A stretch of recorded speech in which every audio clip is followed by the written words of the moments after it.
Hello.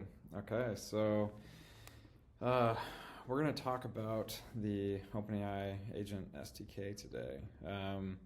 So I was recently actually just trying this out, and at first blush, it was like, wow, this is all you got to do. You create a new um, agent, you import this. This is the TypeScript version, by the way. You give it an instruction, and you just run it, and it goes. Amazing. That seems super simple. Right, their docs are great. They have some good examples. Their guides are really intuitive. I actually really love this, being able to say, how do you do tool calling? They have built-in stuff, web search. This is amazing. A one-liner for being able to say like, oh yeah, I want my agent to go search the web. And then file search and computer use, code interpreter, right? Like you can just like add one-liners here. And it's incredible. So they also allow you to do stuff like adding tools really easily, which have execute callbacks. So you do whatever API calls you want after that. Very intuitive, very nice. So they can have these multi-agents, these things called handoffs, right? They talk about guardrailing, streaming, pausing, doing human-in-the-loop interactions, MCP, right? They have their own tracing. This is all really good stuff. One of the cool things too is that they can integrate with third-party providers like different SDKs, like the Vercel AI SDK. This is really nice because the AI SDK has their own stuff going on. So this was all really great, and I did a little demo, and I'll show you kind of how it all works. But caveat, I kind of ran into some stuff, kind of like when you start iterating on a project and you were like, hey, I'm ready to go to production. What does that look like, and how does that feel from a developer experience perspective? So let's get started.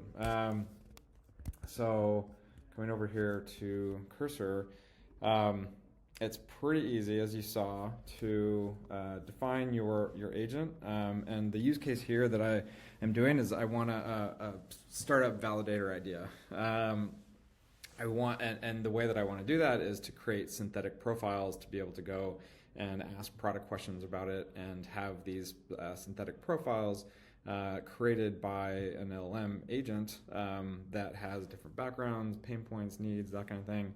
And so I want it to go out there and do it and search the internet, have these personas actually go out and use real data from the internet. And I'm doing this here. So basically you can see how easy this is. Create a new agent, create your prompt. They have this really nice thing for their structured output, JSON. Caveat, you have to use the word JSON in here. They will throw an error if you do not. And then you can see what this person schema looks like, right? This is just a Zod schema. We've seen this. We pass back a name, age, occupation, all these different things that are relevant. So coming back here, when we actually run it, we want to say, generate these personas. The really nice thing about this is you can just literally say run. This is getting imported from the Agent AI SDK. And this with traces is also really nice. I'll show you this in a second, what this looks like on their dashboard to be able to group agents running together in one section. All right, so you get the final output. This is typed, right? You get personas, and this is the Zod schema. And then you can just output this. So I'm doing a little bit extra stuff in here, yielding intermediate areas because we're doing streaming and things like that. So let me show you. Let's go into kind of like a iteration loop here of what it's actually like to do prompt engineering on here, right? Because as we all know, maybe we want to add another thing that says and make sure they're not too similar to each other, right? This is the prompt engineering iteration loop. So let's just run this, and let's say our idea is to have sustainable food delivery services, and we want to create 5 different personas. So, okay, let's run this. It's doing a little bit of streaming. We can't get the exact output because it's trying to create an object. So we actually have to wait. We can't get that structured output until it's actually done. So streaming in this case only gets you a little bit of information, but here we go. So first we get this invalid output type. Not super useful. Okay, so what does that mean? I would imagine, okay, maybe it couldn't coerce it into the output type. We don't get a lot of information. So my next thing would be, logically, let's go check out the logs. So we come over here. Now we're looking at the logs for today, and let's just see, you're an expert in this, generate 5 user personas. Okay, great. Okay, here's the JSON output. This looks pretty good. Looks like some JSON. Don't know why that's not working. Very interesting. Okay. Doesn't give me any data. How do I debug this, right? The other thing here is this is where the traces come up, that with trace, and we do grouping by.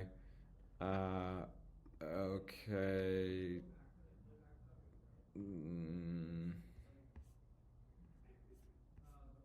Yeah. Okay, so we get text output. Is this even the same one? I don't know. Right? This is like, you can see how hard this is to start debugging. Was this the one? I don't know. I've been like running these a whole bunch. I can't call it. This is a string output. Did it try to coerce this inside the agent SDK? Right? There's a lot of stuff in here that now you can see, okay, well, I'm going to try to engineer my way through this. And it's like, I don't even know what it's failing on, right? It didn't give me a good error. I have already kind of gone through this and fixed it.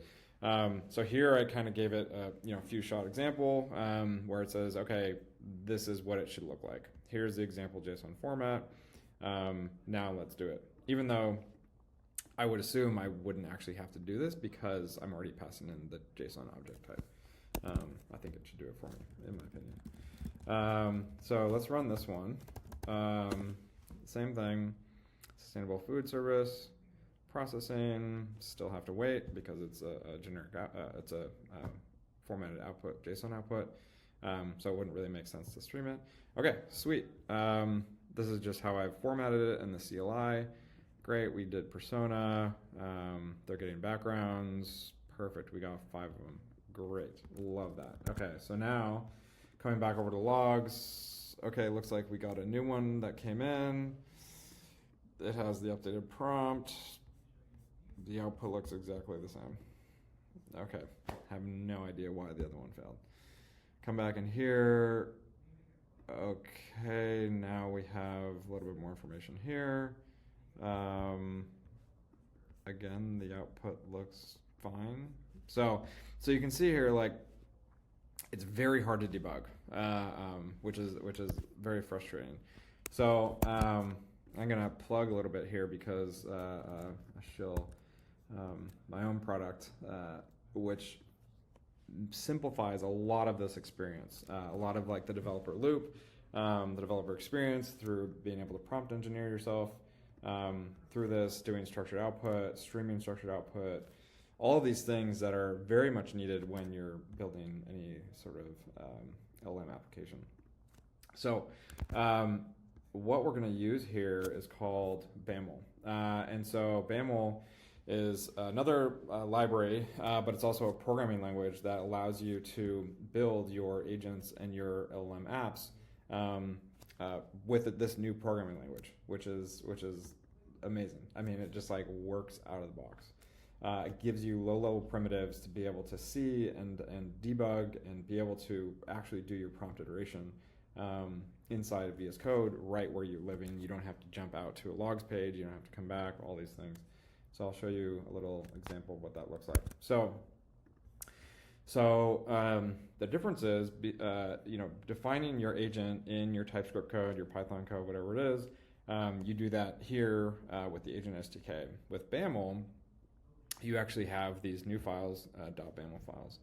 So here's the exact same prompt. And so we have a generate persona prompt. It takes in a startup idea. It takes in the number of personas.